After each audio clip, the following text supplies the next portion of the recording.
virtuosa, quem achará o seu valor?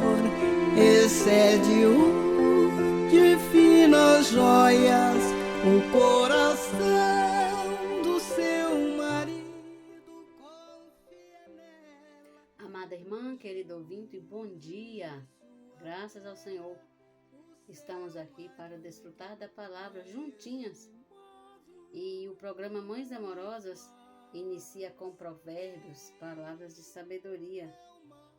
Então vamos ler o provérbio de hoje, que fala assim: leais são as feridas feitas pelo que ama, porém os beijos de quem odeia são enganosos. Provérbios 27:6. Temos como título hoje: a quem temos ouvido? Não é raro que filhos deem mais valor aos que dizem seus colegas imaturos do que às recomendações dos pais, que realmente lhes querem bem e os amam. Consideram como chatice as frequentes exortações da mãe ou do pai, porém aceitam com o coração escancarado os conselhos das companhias duvidosas. Ao cuidar de irmãos, Paulo nunca usou de linguagem bajuladora, nem buscou glória de homens, como fizeram outras pessoas que tentaram afastá-lo deles.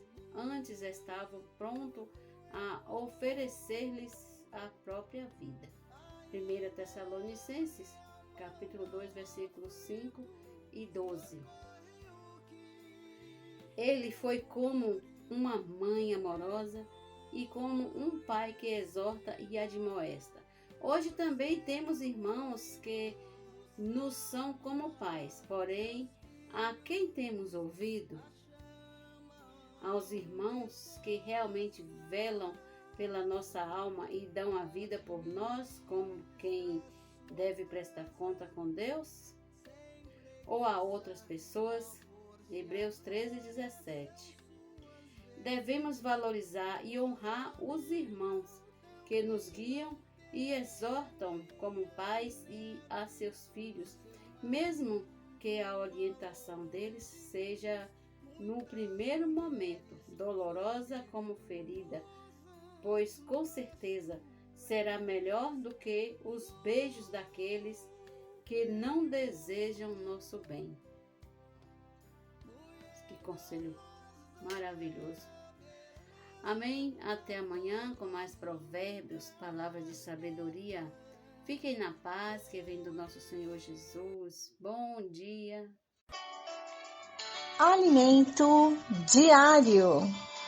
Série Vida e Edificação. Autoria Pedro Dong. Leitura Fátima Mardones. Levantar antes de qualquer outra. Olá, queridas amadas irmãs, Jesus Cristo é nosso Senhor. Estamos aqui na semana 3 para nós compartilharmos juntas, lermos juntas, nessa quinta-feira, o alimento diário. Leitura bíblica, Hebreus 1, 2, do 5 ao 6 e 2 Pedro 3, 13. Ler com oração. Não foi a anjos que sujeitou o mundo que há de vir, sobre o qual estamos falando. Hebreus 2, versículo 5. Herdeiros do mundo. Deus criou o mundo no final do 6º dia, e no 7º dia descansou. Você percebe que o primeiro dia do homem é o 7º dia da criação? Isso indica que ele foi criado para entrar no descanso de Deus. Não fomos criados para lutar ou viver por nossa capacidade, mas para descansar. E isso acontecerá quando a vontade do Pai for concretizada. O livro de Hebreus nos mostra que Deus deseja constituir seu Filho herdeiro de todas as coisas no universo. E isso se realizará por meio da palavra, Hebreus 1:1. No Antigo Testamento, Deus falou pelos profetas e hoje fala pelo Filho, a quem constituiu herdeiro de todas as coisas, pelo qual também fez o universo. Hebreus 1, versículo 2. Deus continua falando à igreja por meio de Cristo, e Cristo age na terra por meio do Espírito. Deus deu a Abraão e a seu descendente a promessa de ser herdeiro do mundo. Romanos 4, versículo 13. Esse descendente é Cristo, que foi designado por Deus para receber o mundo por herança. Como estamos em Cristo, somos herdeiros da mesma promessa. Ó Senhor Jesus! Por isso, não vale a pena desgastar-se com coisas terrenas. Tudo isso nesse mundo será desfeito. O céu será enrolado como um pergaminho e incendiado. Você quer perder tempo com coisas passageiras? Lute por novos céus e a nova terra, pelas quais habita a justiça. Segundo Pedro 3, versículo 13.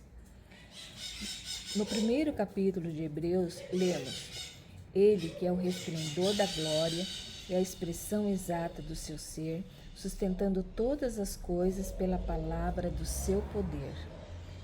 Depois de ter feito a purificação dos pecados, assentou-se à direita da majestade, nas alturas, tendo se tornado tão superior aos anjos, quanto herdou mais excelente nome do que eles, pelo qual dos anjos disse jamais: Tu és meu filho, eu hoje te gerei. E outra vez: Eu lhe serei pai, e ele me será filho. E novamente, ao introduzir o primogênito do mundo, diz: E todos os anjos de Deus o adorem. Esse primogênito é Cristo. Ele era o Filho unigênito de Deus, mas na ressurreição Deus o glorificou e ele se tornou o Filho primogênito, de quem muitos filhos foram gerados. Por isso os anjos o adoram. Ó Senhor Jesus! Continuando a leitura, ainda quanto aos anjos, diz: Aquele a seus anjos faz ventos e os ministros labareda de fogo. Mas acerca do Filho, o teu trono, ó Deus, é para todos sempre, e o cetro de equidade é o cetro do seu reino. Amaste a justiça e odiaste a iniquidade. Por isso, Deus, o teu Deus, te ungiu com óleo de alegria, como a nenhum dos teus companheiros. Ainda, no princípio, Senhor, lançaste os fundamentos da terra, e os céus são obras das tuas mãos. Eles perecerão, tu, porém, permaneces. Sim, todos eles envelhecerão, qual veste, também qual manto os enrolarás, e como vestes serão igualmente mudados. Tu, porém, é o mesmo, jamais terão fim. Ora, o qual dos anjos jamais disse: Assenta-te à minha direita, até que eu ponha os teus inimigos por estrado dos teus pés? Não, são todos eles espíritos ministradores, enviados para serviço e a favor do que hão de herdar a salvação. Hebreus 1, versículo 7 ao 14. No reino milenar, o mundo não será governado por anjos, mas por Cristo. Hebreus 2, versículos 5 e 6. Lúcifer era um anjo e anelava a posição de correr com Deus. Mas seu intento foi frustrado, pois esse lugar já estava reservado para o filho. Nós podemos ver, que Deus criou o homem na finalidade, de descansar, no sexto dia descansar, E nós também fomos feitos para descansar, Porque aqui na direção diz: lute pelos novos céus e a nova terra, pelos quais habita a justiça. Segundo Pedro 3,13. O Senhor nos fez para nós descansarmos, porque nós não temos capacidade nenhuma, Quando acharmos que temos alguma capacidade, o Senhor não tem como agir na nossa vida. Então, é dependermos totalmente do Senhor, Senhor, é assim que tu queres que eu faça, como que eu devo executar, né? Então, é depender totalmente do Senhor, né? Sem restrição, né? Senhor Jesus, é de uma estação que não vale a pena desgastarmos com coisas terrenais, pois tudo será desfeito, tudo aqui nessa terra será desfeito. Eu mesma no passado eu era muito agarrada às coisas materiais, né? Mas o Senhor, Ele tem me desarraigado desse mundo perverso, né? Porque a gente sabe que a gente não vai levar nada daqui. E precisamos assim ter um coração de busca pelo Senhor. O Senhor nos dá esse coração de busca, porque a vinda dele está bem próxima, irmãs. Então que o Senhor possa adequar o nosso coração, né? E vamos lutar juntas, né? Jesus Cristo é nosso Senhor. Um bom dia, irmãs. Amém, criançada? Vamos fazer a imersão na quinta-feira. Sim, hoje enfrentamos muitas lutas, mas Deus é o nosso escudo. Vamos lá? Hoje enfrentamos muitas lutas, mas Deus é o nosso escudo. Hoje enfrentamos muitas lutas, mas Deus é o nosso escudo. Mas Deus é o nosso escudo. Mas Deus é o nosso escudo. Hoje enfrentamos muitas lutas, mas Deus é o nosso escudo. Hoje enfrentamos muitas lutas, mas Deus é o nosso escudo. Hoje enfrentamos muitas lutas, mas Deus é o nosso escudo. Mas Deus é o nosso escudo. Mas Deus é o nosso escudo. Hoje enfrentamos muitas lutas, mas Deus é o nosso escudo. Amém?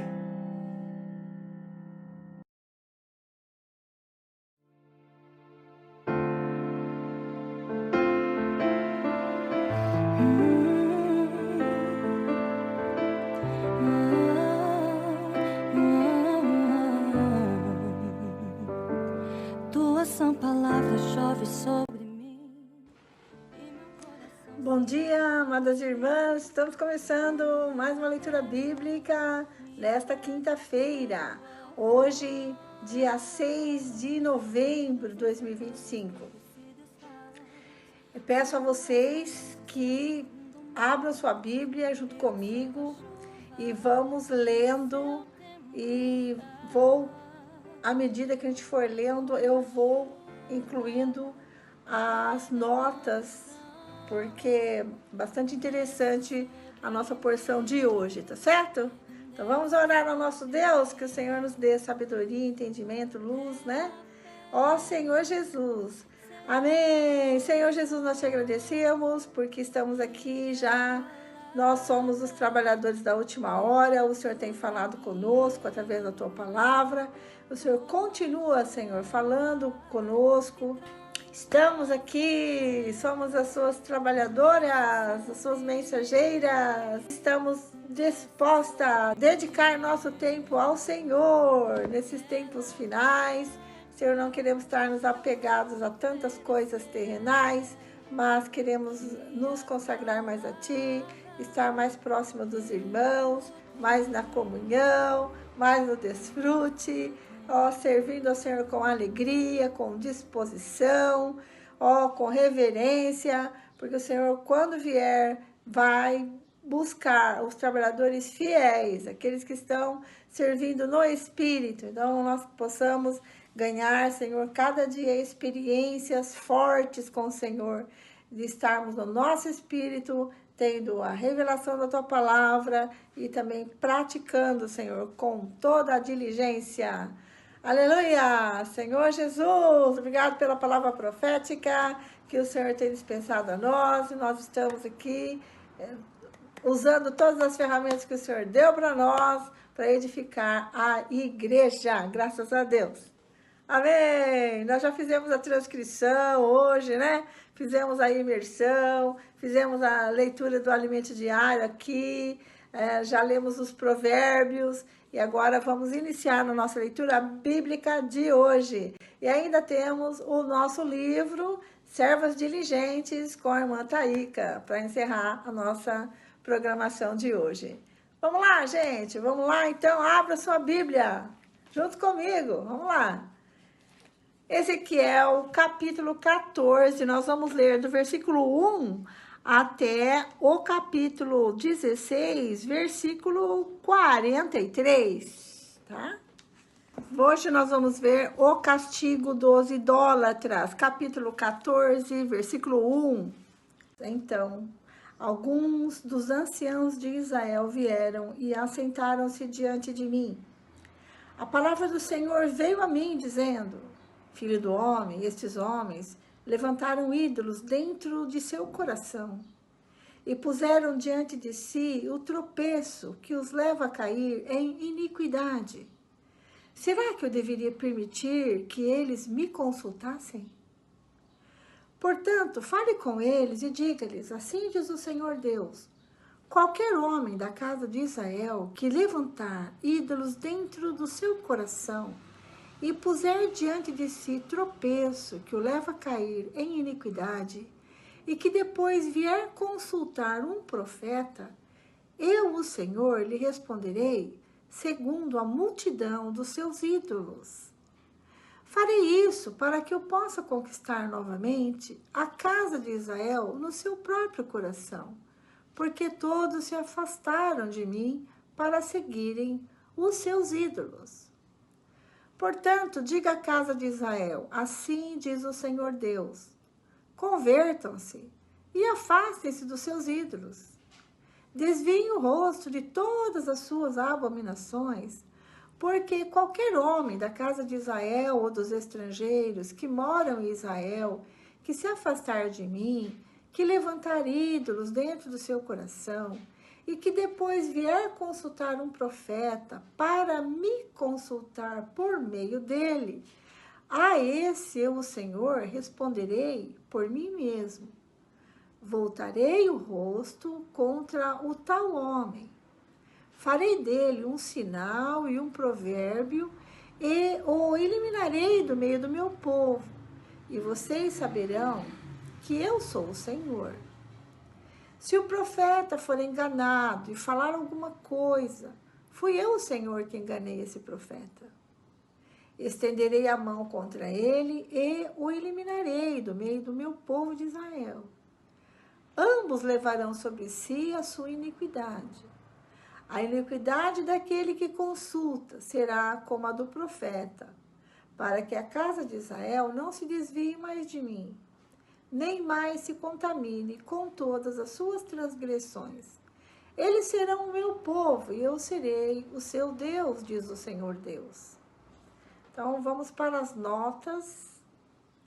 Nota 14:3 diz assim: a expressão estabeleceram os seus ídolos em seu coração significa literalmente levantaram no coração, transmitindo a noção de empenho no serviço de um ídolo.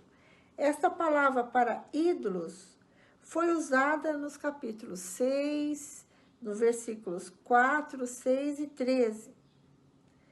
Literalmente, ela denota pelotas de esterco. Olha que os ídolos são pelotas de esterco, indicando assim que o profeta pensava dos ídolos. A avareza era uma motivação inerente para a idolatria, já que os adoradores acreditavam que os ídolos certamente retribuiriam a generosa adoração com prosperidade. Essa é a razão pela qual o Novo Testamento associa a idolatria à avareza. Efésios 5, versículo 5, você pode conferir, tá?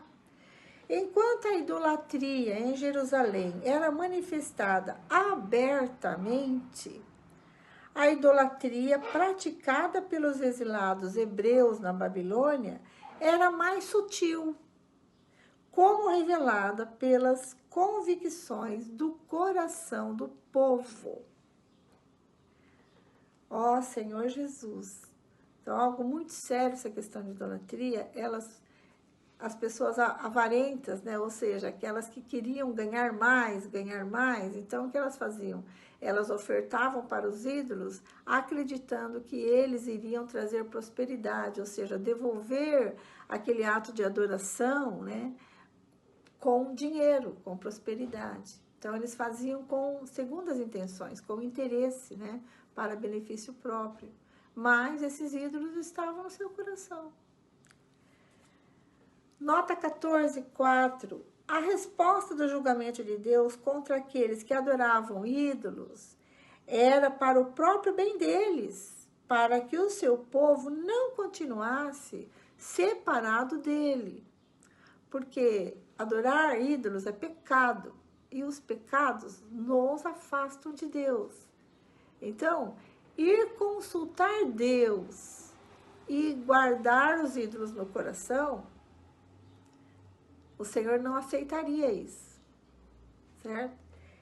O Senhor não aceitaria que eles consultassem o Senhor através de um profeta, sendo que eles tinham no seu coração o amor ao ídolo. Então, o Senhor não permite que eles consultem a Ele através do profeta, mas manda uma mensagem para eles, dizendo: convertam-se a mim, voltem para mim e afastem-se dos ídolos, né? E isso é para o próprio bem deles, porque o Senhor os iria eliminar, ou seja, eles iam morrer. Nota 14:9. Se eles continuarem se recusando a ouvir os profetas que Deus enviou para lhes falar a verdade, o Senhor os julgará, enviando profetas mentirosos para lhes falar aquilo que desejam ouvir e não aquilo que precisam ouvir. O Senhor, por fim, abandona o povo às próprias paixões corrompidas. Você pode conferir, Paulo também disse isso, né? Que o Senhor abandonaria os povos à sua própria paixão. Então, Romanos capítulo 1, versículo 18 a 32, vale a pena você ler, tá bom? Muito bem, essas notas nos ajudaram até aqui, nós vamos ler mais daqui a pouquinho. Agora vamos ver a justiça dos castigos de Deus. Versículo 12. A palavra do Senhor veio a mim dizendo: Filho do homem, quando uma terra pecar contra mim, cometendo graves transgressões, estenderei a mão contra ela e cortarei o suprimento de pão. Enviarei contra ela fome e eliminarei dela pessoas e animais. Mesmo que estivessem no meio dela estes 3 homens, Noé, Daniel e Jó, eles, pela sua justiça, salvariam apenas sua própria vida, diz o Senhor Deus. Ó Senhor Jesus. O Senhor dizendo assim: não adianta interceder por esse povo, porque mesmo que tais homens tão justos, tão íntegros quanto Noé, Daniel e Jó viessem interceder por eles, eu não os ouvirei. É isso aí. Versículo 15. Se eu fizer passar pela terra animais selvagens e eles a devastarem, assim que fique assolada e ninguém possa passar por ela por causa das feras, tão certo como eu vivo, diz o Senhor Deus, mesmo que esses 3 homens estivessem no meio dela, não salvariam nem os seus filhos, nem as suas filhas, só eles seriam salvos e a terra seria assolada, né? Novamente ele menciona aqui os 3 aqui, né? Noé, Daniel e Jó. Versículo 17. Ou se eu fizer vir a espada sobre essa terra e disser: espada, passe pela terra, e eu eliminar dela pessoas e animais, tão certo como eu vivo, diz o Senhor Deus, mesmo que esses 3 homens estivessem no meio dela, não salvariam nem os seus filhos, nem as suas filhas, só eles seriam salvos. O Senhor faria justiça, certo? E salvaria só os 3 mesmo. 19. Ou se eu enviar a peste sobre essa terra e derramar o meu furor sobre ela com sangue, para eliminar dela pessoas e animais, Tão certo como eu vivo, diz o Senhor Deus, mesmo que Noé, Daniel e Jó estivessem no meio dela, não salvariam nem o seu filho, nem a sua filha, pela sua justiça, salvariam apenas a sua própria vida. O Senhor está claro do que ele vai fazer, né? Versículo 21. Porque assim diz o Senhor Deus, quanto pior não será se eu enviar os meus 4 piores castigos, isto é, a espada, a fome, os animais selvagens e a peste, contra Jerusalém, para eliminar dela pessoas e animais. Mas eis que alguns sobreviventes serão deixados nela, filhos e filhas que serão levados para fora. Eis que eles virão a vocês, e vocês verão a sua conduta e as suas ações, e ficarão consolados do mal que eu fiz vir sobre Jerusalém, sim, de tudo que fiz vir sobre ela. Eles os consolarão quando vocês virem a sua conduta e as suas ações. E vocês saberão que não foi sem motivo que fiz tudo o que fiz nela, diz o Senhor Deus. Então, o Senhor, na sua justiça, ele vai deixar um remanescente, ou seja, um pouco. E quais são esses que ele vai deixar vivos? São aqueles que não adoravam ídolos. Tinha pessoas íntegras ali, no meio de tanta idolatria, tinha aqueles que reverenciavam o próprio Deus verdadeiro. Então, ele conhece. O Senhor conhece o pensamento, conhece o nosso coração, conhece tudo. Então, ele sabia quem era quem. Então, ele iria trazer esses 4 castigos aí, sim. Né? E, Senhor Jesus. Mas ele iria também, na sua justiça, preservar alguns. Né? Capítulo 15. Jerusalém é uma videira inútil. Versículo 1. A palavra do Senhor veio a mim dizendo, filho do homem, de todos os ramos das árvores, de todos os ramos das árvores da floresta, o que acontece com a lenha da videira? Será que essa madeira pode ser empregada para fazer alguma obra? Será que é possível tirar dela uma estaca para pendurar objetos? Eis que é jogada no fogo para ser queimada. Se o fogo queima as 2 extremidades e o meio fica também carbonizado, será que serve para alguma obra? Ora, se já não servia para nada quando estava inteira, muito menos servirá para fazer alguma coisa, depois que o fogo a queimou ou estiver carbonizada. Né? É um pequeno comentário aqui, né? Eu tenho uma videira, né? E ela é muito feia, né? O tronco dela, a árvore mesmo dela, é muito feia. E ela não tem como você ornamentar nada com ela. Né? Ela não tem beleza. Né? A beleza ali está nos ramos e no fruto, mas ela em si, né, não tem essa beleza. E também não é uma madeira firme, não serve para nada mesmo. Só para queimar mesmo. Versículo 6. Portanto, assim diz o Senhor Deus. Como a lenha da videira entre as árvores da floresta, que entreguei ao fogo para ser queimada, assim entregarei os moradores de Jerusalém. Voltarei o rosto contra eles, mesmo que saiam do fogo, o fogo os consumirá. E vocês saberão que eu sou o Senhor. Quando tiver voltado o rosto contra eles, tornarei a terra em desolação, porque cometeram graves transgressões, diz o Senhor Deus. Então, o Senhor é justo, mas não... Às vezes a gente quer defender Deus, né? Não é verdade? Você quer defender Deus. Não, Deus fez isso porque... Irmão, o Senhor é justo. O Senhor sabe o que faz. Quando Ele diz não tem mais jeito, é porque realmente não tem mais jeito. Ele sabe, Ele conhece. Conhece cada um de nós, né? A infidelidade de Jerusalém, versículo 16, capítulo 16, versículo 1. A palavra do Senhor veio a mim dizendo, filho do homem, mostra a Jerusalém as suas abominações e diga-lhe, assim diz o Senhor Deus a Jerusalém. Quanto à sua origem, ao seu nascimento, você procede da terra dos cananeus. O seu pai era amorreu e a sua mãe era eteia. Quanto ao seu nascimento, no dia em que você nasceu, não lhe cortaram o cordão umbilical, nem a lavaram com água para que ficasse limpa, nem a esfregaram com sal, nem a enrolaram em panos. Ninguém olhou para você com piedade, para lhe fazer qualquer dessas coisas, compadecendo-se de você. Pelo contrário, no dia em que nasceu, você foi jogada em campo aberto, porque tiveram nojo de você. Versículo 6. Quando passei por perto e vi que você se revolvia no seu sangue, eu lhe disse: ainda que você esteja coberta de sangue, fique viva. Sim, ainda que você esteja coberta de sangue, fique viva. Ele que repete, viu? Eu a fiz crescer como uma planta do campo. Você cresceu, se desenvolveu e ficou muito bonita. Os seus seios tomaram forma, os cabelos cresceram, mas você estava completamente nua.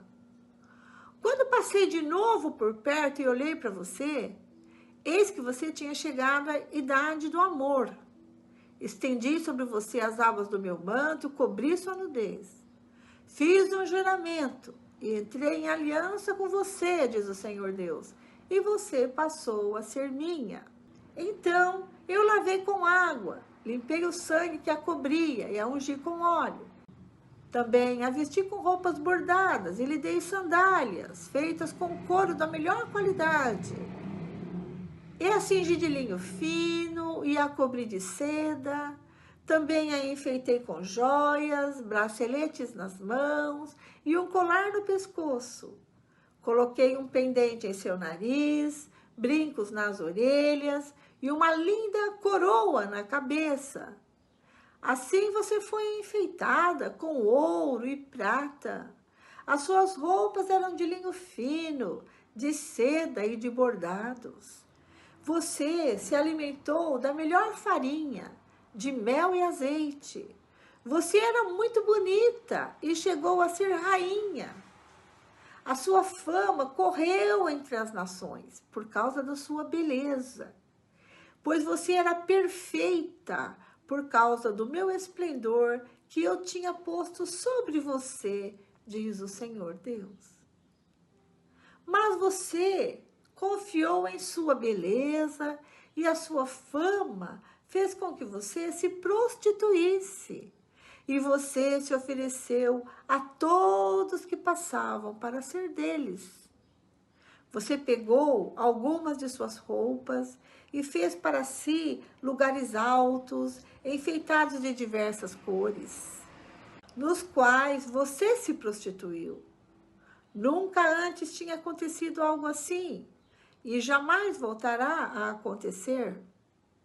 Você pegou as suas belas joias, feitas com ouro, e a prata que eu lhe tinha dado, e fez para si imagens de homens, com as quais você se prostituiu. Você pegou os seus vestidos bordados e com eles cobriu as imagens. O meu óleo e o meu perfume você pôs diante delas. A comida que eu lhe dei, a melhor farinha, o óleo, o mel, com que eu a sustentava. Você também pôs diante delas um aroma agradável, e assim se fez, diz o Senhor Deus. Versículo 20. Além disso, você pegou os filhos e as filhas que teve comigo, e os sacrificou às imagens para serem consumidos. Como se não bastasse essa sua prostituição, você matou os seus filhos e os entregou a essas imagens como oferta pelo fogo. Em todas as suas abominações e nas suas prostituições, você não se lembrou dos dias da sua mocidade, quando você estava completamente nua, revolvendo-se no seu sangue. Senhor Jesus. Jerusalém, a adúltera, versículo 23. Depois de toda a sua maldade, ai de você, diz o Senhor Deus. Você construiu altares e um lugar elevado em cada praça. Na entrada de todos os caminhos, você construiu um lugar elevado, profanou a sua beleza, se ofereceu a todos que passavam e multiplicou as suas prostituições. Você também se prostituiu com os filhos do Egito, seus vizinhos de membros avantajados, e multiplicou a sua prostituição para me provocar a ira. Versículo 27. Por isso, estendi a mão contra você, diminuí o seu território e a entreguei à vontade daqueles que a odeiam. As filhas dos filisteus, que se envergonhavam da conduta depravada de vocês, e por ser insaciável, você também se prostituiu com os filhos da Assíria, e prostituindo-se com eles, nem assim ficou satisfeita. Pelo contrário, você estendeu as suas prostituições até a Caldeia, essa terra de negociantes, mas nem com isso ficou satisfeita? Como é fraco o seu coração, diz o Senhor Deus, pois você faz todas essas coisas que são próprias de uma prostituta descarada, construindo seus altares na entrada de todos os caminhos, e o seu lugar elevado em cada praça. Você não foi como a prostituta, porque desprezou o pagamento. Você foi como a mulher adúltera, que em lugar de seu marido recebe os estranhos. Todas as prostitutas recebem pagamento, mas você dá presentes a todos os seus amantes. Você faz isso para que venham de todas as partes adulterar com você. Com você, na sua vida de prostituta, acontece o contrário do que se dá com as outras mulheres. Ninguém pede que você se prostitua. Você faz o pagamento e ninguém paga nada a você. Nisso você é diferente. A condenação de Jerusalém, versículo 35. Portanto, prostituta, ouça a palavra do Senhor. Assim diz o Senhor Deus.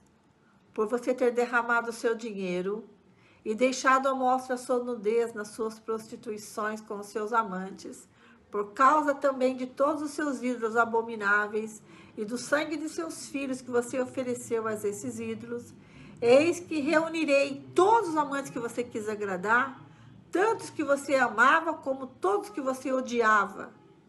Eu os trarei contra você, e de todos os lados, e descobrirei as suas vergonhas diante deles, para que eles vejam toda a sua nudez. Eu a julgarei, como são julgadas as adúlteras e as assassinas.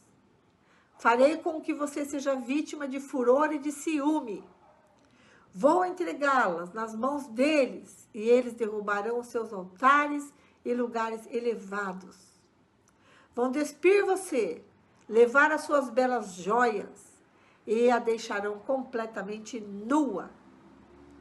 Trarão contra você uma multidão, irão apedrejá-la e cortarão em pedaços com as espadas. Queimarão as suas casas, executarão juízos contra você à vista de muitas mulheres, à vista de muitas mulheres. Acabarei com a sua prostituição, e você não fará mais nenhum pagamento. Desse modo, desafogarei em você o meu furor.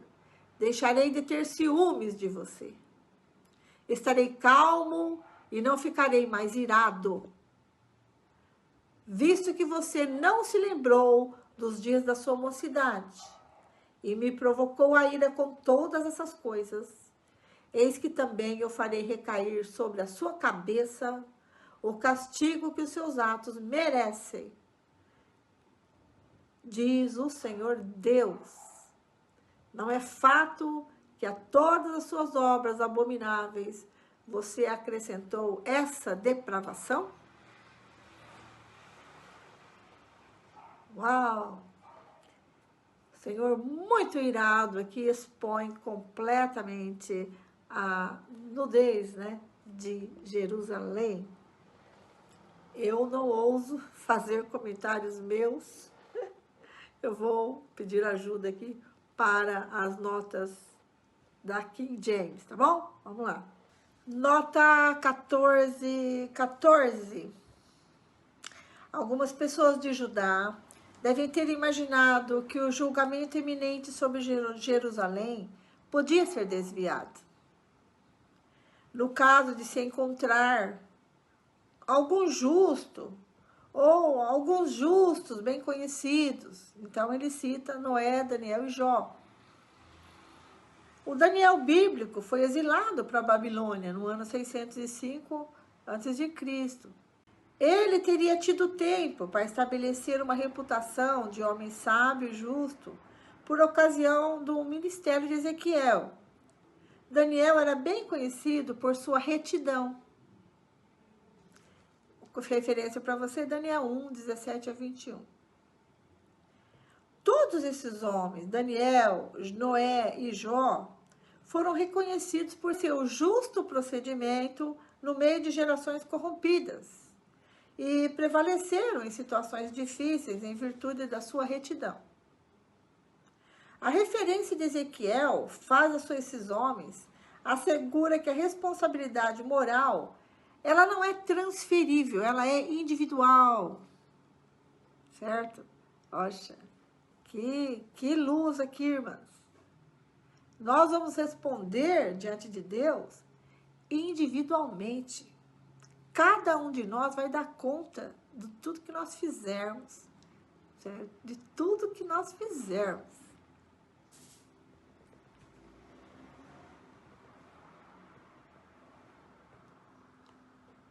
O Senhor fala também das maldições, de quatro maldições.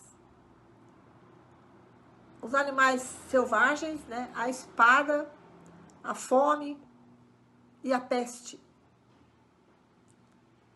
E cada um desses itens é registrado como julgamento do Senhor. Então, a ameaça de animais nocivos devorando a terra, matando pessoas, é mencionada na lei mosaica, em Levítico, capítulo 26, versículo 22, e Deuteronômio, capítulo 32 a 24. A espada é mencionada como julgamento, através da guerra. Ocorreu em Levítico, capítulo 26, 55, capítulo 26, versículos 25 e 33, e Deuteronômio 32, 41 e 42, sobre maldições de fome também. Era um julgamento do Senhor ter fome na terra. Você pode conferir, vou citar só alguns.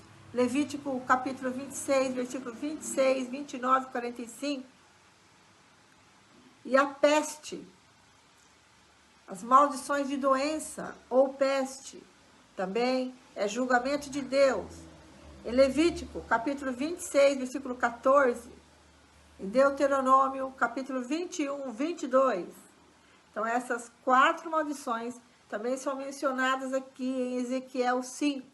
E o Senhor vai usar as 4. Então, isso mostra a gravidade, né, dos atos do povo de Israel. Nota 16:1. Jerusalém possuía uma história pré-israelita, centenária.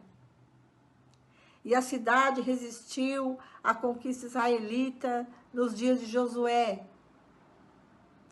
Ela se tornou uma cidade israelita somente após ser conquistada por Davi. Na etnografia bíblica, os de Canaã, os amorreus e os hititas possuíam vínculos estreitos entre si, eram amigos, né, esses povos. Além disso, os 3 estavam relacionados aos jebuseus, que eles habitavam a terra de Canaã. Eles eram os habitantes pré-israelitas de Jerusalém. Os amorreus eram habitantes semitas, pré-israelitas da Palestina. Os hititas eram residentes não semitas de Canaã, que anteriormente tinham florescido. na Ásia Menor, durante o segundo milênio antes de Cristo. O Senhor fala que essa é a origem de Jerusalém. Nota 16:4. O abandono de bebês não desejados, e especialmente de meninas, era comum no mundo antigo. Nessa descrição, a criança foi abandonada, aparentemente ainda ligada à placenta e deixada para morrer. Tu não foste salgada, nem envolta em faixas. Esse também era um costume que as parteiras árabes contemporâneas da Palestina geralmente revestem o corpo do bebê com uma mistura de sal e óleo e depois de cortarem o cordão umbilical. Então, o Senhor comparando Jerusalém como uma menina que foi jogada no campo aberto para morrer com o cordão umbilical. Mas o Senhor a viu, né, e teve piedade dela e a livrou da morte. Nota 16:6. A expressão vi poluído em teu próprio sangue enfatiza que Israel foi abandonado por sua mãe. A expressão vive, sim, disse-te quando estavas em teu sangue, vive, pode se referir ao desejo básico de Deus para que todas as pessoas vivam, resumido nessa única palavra, vive. A ordem faz lembrar o mandato para frutificar e multiplicar, que está em Gênesis capítulo 1, versículos 22 e 28. E foi repetido a Jacó, lá em Gênesis capítulo 35, versículo 11. Nota 8. A palavra especial para amor nesse versículo se refere ao amor que leva às relações sexuais. Estender a capa sobre uma pessoa constitui uma proposta de casamento. Você pode ver Ruth, né? Em Ruth, pode conferir no livro de Ruth, capítulo 3, versículo 9. A representação de Israel como a esposa do Senhor, né? Quando ele diz, e tu te tornaste minha, procede do primeiro dos 10 mandamentos que afirma que devemos adorar somente a Deus. Né? E a obrigação da esposa de permanecer fiel ao seu marido oferece um paralelo apropriado às obrigações de Israel para com Deus. Bom dia, irmã Vera. Bom dia, irmãs. Continuando com a segunda parte da leitura bíblica, graças ao Senhor, mais um dia, 6 de novembro. Hoje vamos ler Salmos, capítulo 106, versículos 1 ao 12, Provérbios 27, do 4 até o 6, e a carta aos Hebreus, capítulo 8. Vamos começar lendo os Salmos, que fala assim: a graça de Deus e a ingratidão de Israel. Aleluia. Versículo 1. Aleluia. Deem graças ao Senhor, porque Ele é bom, porque a sua misericórdia dura para sempre. Quem saberá contar os poderosos feitos do Senhor, ou anunciar todo o seu louvor? Bem-aventurados os que guardam a retidão e os que praticam a justiça em todo tempo. Lembra-te de mim, Senhor, segundo a tua bondade para com o teu povo. Visita-me com a tua salvação, para que eu veja a prosperidade dos seus escolhidos, e me alegre com a alegria do teu povo, e me glorie com a tua herança. Versículo 6. Pecamos como os nossos pais. Cometemos iniquidades, procedemos mal. Nossos pais no Egito não entenderam as tuas maravilhas. Não se lembraram da multidão das tuas misericórdias e foram rebeldes junto ao mar Vermelho. Mas Deus os salvou por amor do seu nome, para lhes revelar o seu poder. Repreendeu o mar Vermelho e ele secou. Ele os fez passar pelos abismos como por deserto. Salvou-os das mãos de quem os odiava e os resgatou do poder do inimigo. 11. As águas cobriram os seus opressores, nenhum deles escapou. Então creram nas suas palavras e lhes cantaram louvor. Amém? Agora, Provérbios, capítulo 27, versículos 4, 5 e 6. Que fala assim: cruel é o furor e impetuosa a ira. Mas quem pode resistir à inveja? Melhor é a repreensão franca do que o amor encoberto. Leais são as feridas feitas pelo que ama, porém os beijos de quem odeia são enganosos. Amém. Agora vamos para Hebreus, a carta aos Hebreus, capítulo 8, que fala assim: Jesus, mediador da nova aliança. Ora, o essencial das coisas que estamos dizendo é que temos tal sumo sacerdote que se assentou à direita do trono da majestade nos céus, como ministro do santuário e do verdadeiro tabernáculo que o Senhor erigiu, e não o homem. Pois todo sumo sacerdote é constituído para oferecer dons e sacrifícios. Por isso, era necessário que também esse sumo sacerdote tivesse o que oferecer. Se ele estivesse na terra, nem mesmo sacerdote seria, visto existirem aqueles que oferecem os dons segundo a lei. Estes ministram em figura e sombra das coisas celestiais, assim como Moisés foi divinamente instruído quando estava para construir o tabernáculo. Pois Deus disse: tenha cuidado para fazer tudo de acordo com o modelo que foi mostrado a você no monte. Mas agora Jesus obteve um ministério tanto mais excelente quanto é também mediador de superior aliança, instituída com base em superiores promessas. Porque se aquela primeira aliança tivesse sido sem defeito, de maneira alguma estaria sendo buscado lugar para uma segunda aliança.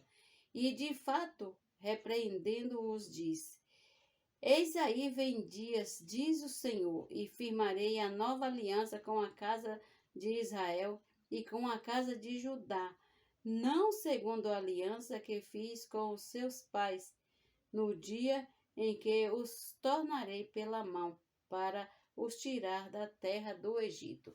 Pois eles não continuaram a minha aliança, e eu não dei atenção a eles, diz o Senhor. Porque esta é a aliança que farei com a casa de Israel. Depois daqueles dias, diz o Senhor, imprimirei as minhas leis na mente deles e as inscreverei sobre o seu coração. E eu serei o seu Deus, e eles serão o meu povo. E não ensinará jamais cada um ao seu próximo, nem cada um ao seu irmão, dizendo: conheça o Senhor, porque todos me conhecerão, desde o menor até o maior deles. Pois, para com as suas iniquidades, usarei de misericórdia, e dos seus pecados jamais me lembrarei. O 13. Quando ele diz nova aliança, torna antiga a primeira. Ora, aquilo que se torna antiquado e envelhecido está prestes a desaparecer. Amém. Então, amanhã retornaremos com mais uma leitura bíblica. Bom dia.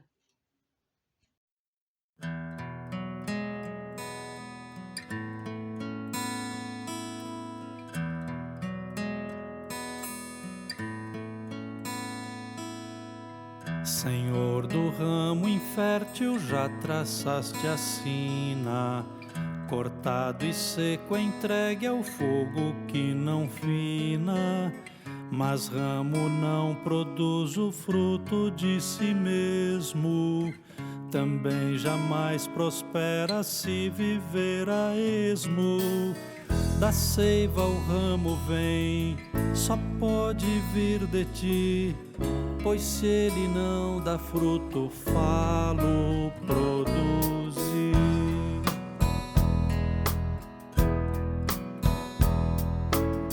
Só um frágil coração eu tenho pra te dar, sem força só por mim pra em teu amor ficar.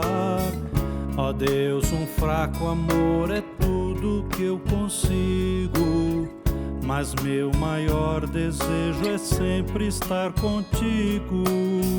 Insiste, ó Deus, no ramo, razão de teu criar, acaso no braseiro ele há de te louvar.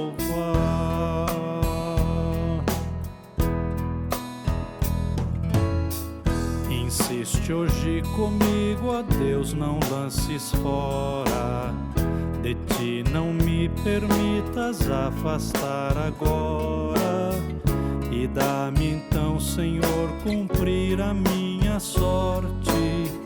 Me torna um ramo vivo, faz-me um ramo forte. A mim não redimiste em meia salvação, pra náufrago vagar num mundo sem razão.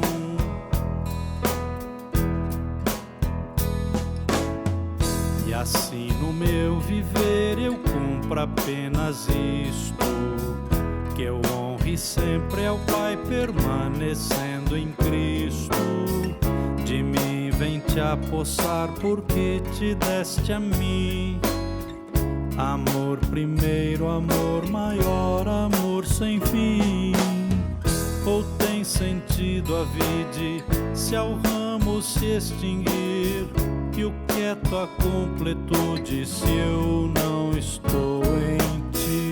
Ou tem sentido a vide se ao ramo se extinguir, e o que é tua completude se eu não estou em ti?